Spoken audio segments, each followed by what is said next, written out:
Vocês se lembram da última teleaula? Nela, nós estudamos a interpretação e a leitura de desenho de conjuntos mecânicos. Bom, hoje a gente vai aprofundar esses conhecimentos. Na teleaula de hoje, nós vamos acompanhar a montagem das partes de uma máquina ou dispositivo, além de falar também da legenda, que é formada pelo rótulo e pela lista de materiais. E aí, tudo pronto? Então, atenção, porque a nossa teleaula já está começando.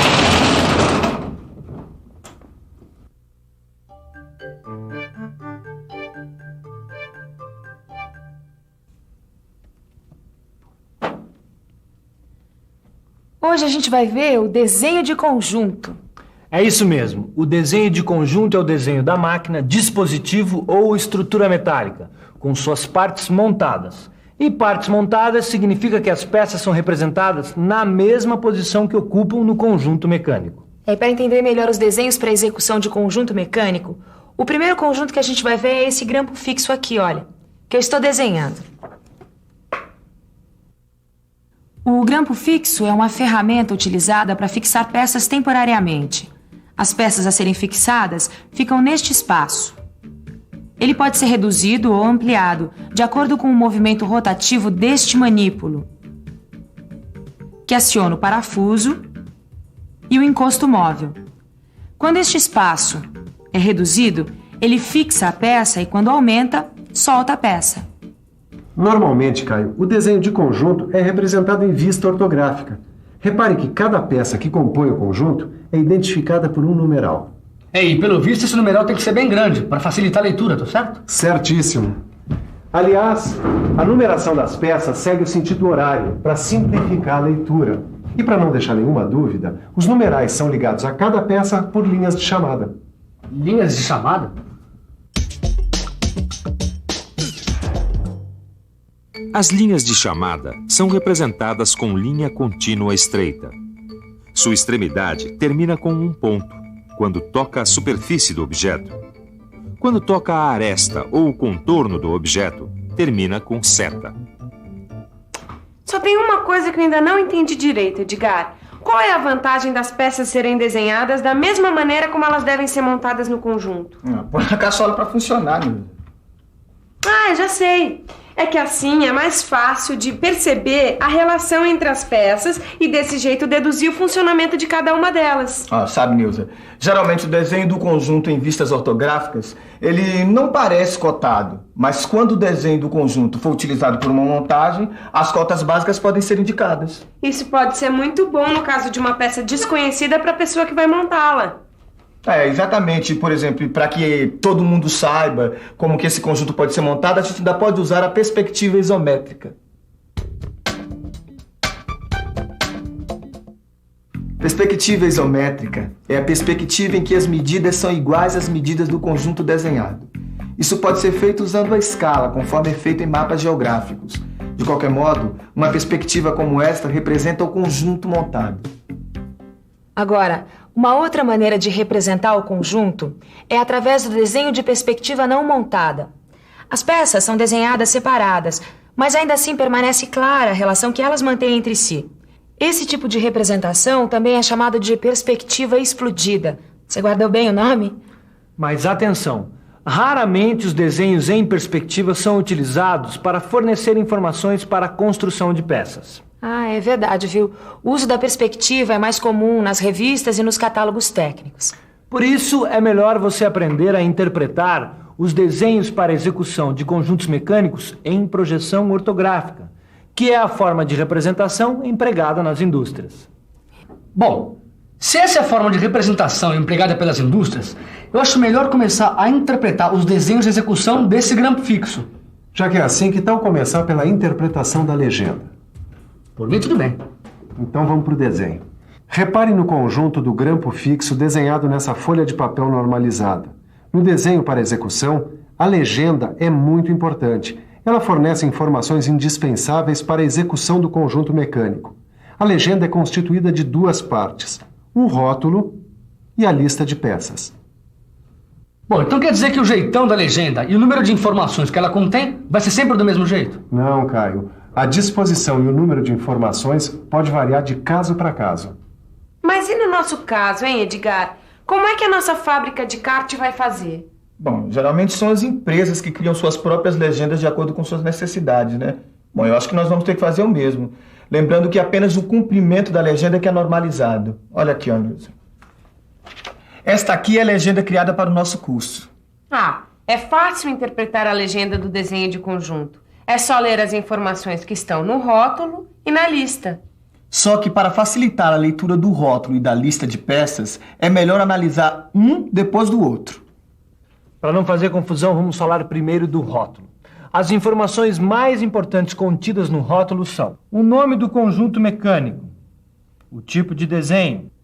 A indicação do tipo de desenho é sempre feita entre parênteses. E ainda essas informações: a escala, o símbolo indicativo de diedro e a unidade de medida. No rótulo de desenho de montagem, também podem ser encontradas outras informações. Deixa eu aproveitar para falar. No rótulo, ainda pode ser encontrado o número do desenho, olha, que é o correspondente ao lugar que ele deve ocupar no arquivo. O nome da instituição ou a empresa responsável pelo desenho, que vai aqui. A assinatura dos responsáveis pelo desenho, além da data da sua execução. Ô, Ananias, como tem informação no rótulo, hein? Tem muita coisa. E o rótulo é tão importante quanto a lista de peças, que é a outra metade da legenda, que vai nos fornecer informações fundamentais para a execução da peça. Repare aqui na lista de peças. Ela informa a quantidade de peças que formam o conjunto, a identificação numeral de cada peça, a denominação de cada peça, a quantidade de cada peça no conjunto, os materiais usados na fabricação das peças e, finalmente, as dimensões dos materiais de cada peça. É coisa que não acaba mais, hein, Ananias? Graças a todas essas coisas, a gente pode fazer uma boa interpretação da lista de peças do grampo fixo. E saber sua execução. Bom, pelo que eu entendi, o grampo fixo é composto de 5 peças, tô certa? Certíssima. Vamos ver quais são elas? Corpo, encosto móvel, parafuso, manípulo e cabeça. Bom, a lista de peças está dizendo que para a montagem do grampo fixo são necessárias 2 cabeças e uma unidade de cada uma das outras peças.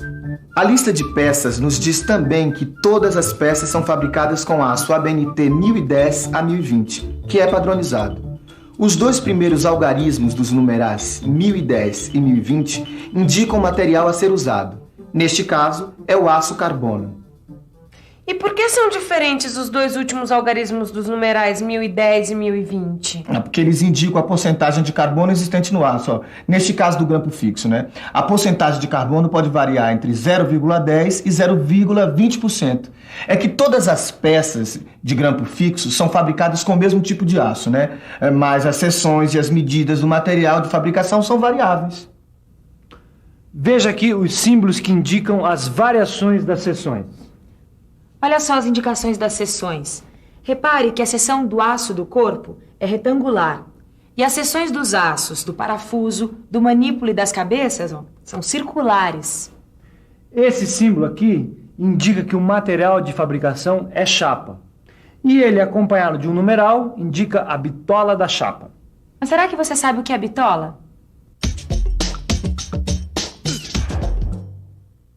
Bitola é um número padronizado que corresponde a uma determinada espessura de chapa.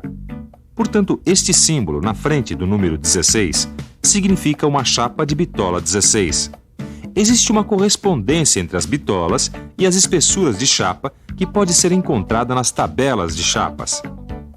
Ó, esse encosto móvel aqui é um exemplo. Ele é fabricado em aço 1010, 1020 e bitola 16.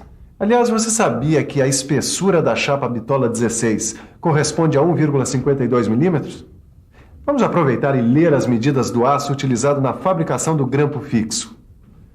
É importante que você saiba que na legenda as medidas dos materiais aparecem na seguinte ordem: largura, altura e comprimento, ou diâmetro e comprimento.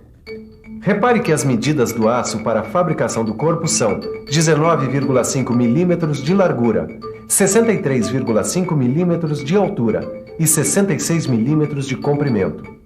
No caso do encosto móvel, além da indicação da bitola 16, aparece a indicação do diâmetro que deve ter a chapa usada para a fabricação da peça. E o diâmetro do material é de 25 milímetros.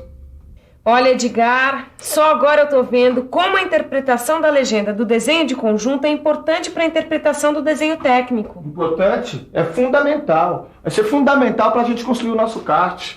Imagina só, todas as peças num tamanho correto, montadas umas nas outras. Nossa, vai ser um carro maravilhoso. Bom, eu acho até melhor a gente dar uma olhada aqui no desenho do conjunto do grampo fixo para ver que mais informações a gente pode tirar dele, viu? Você tem razão, Edgar. Dá para ver que o corpo é a principal peça do conjunto, que no corpo está montado o parafuso, que no parafuso estão montados o encosto móvel e o manípulo, e que em cada extremidade do manípulo está montada uma cabeça. E para você fixar bem o que aprendeu hoje, vamos conferir a nossa revisão. E atenção, se liga aí que é hora da revisão. Na teleaula de hoje, você acompanhou em detalhes o desenho de conjunto de um grampo fixo. Lembrou o que são linhas de chamadas. Viu que, geralmente, em catálogos, a peça pode ser representada em perspectiva isométrica, ou ainda em perspectiva explodida. Finalmente, você aprendeu a interpretar a legenda do desenho técnico, que se divide em rótulo e lista de materiais. Bom, a nossa teleaula já está chegando ao fim. Mas você já sabe, né? Para aprender, precisa praticar. Então vamos aos exercícios do nosso livro de estudos. E se você não quer que escape nada dessa teleaula que você acabou de aprender, o melhor mesmo é treinar bastante a interpretação dos desenhos técnicos. É assim, na próxima teleaula, você já vai estar por dentro do que nós vamos falar. Até a próxima.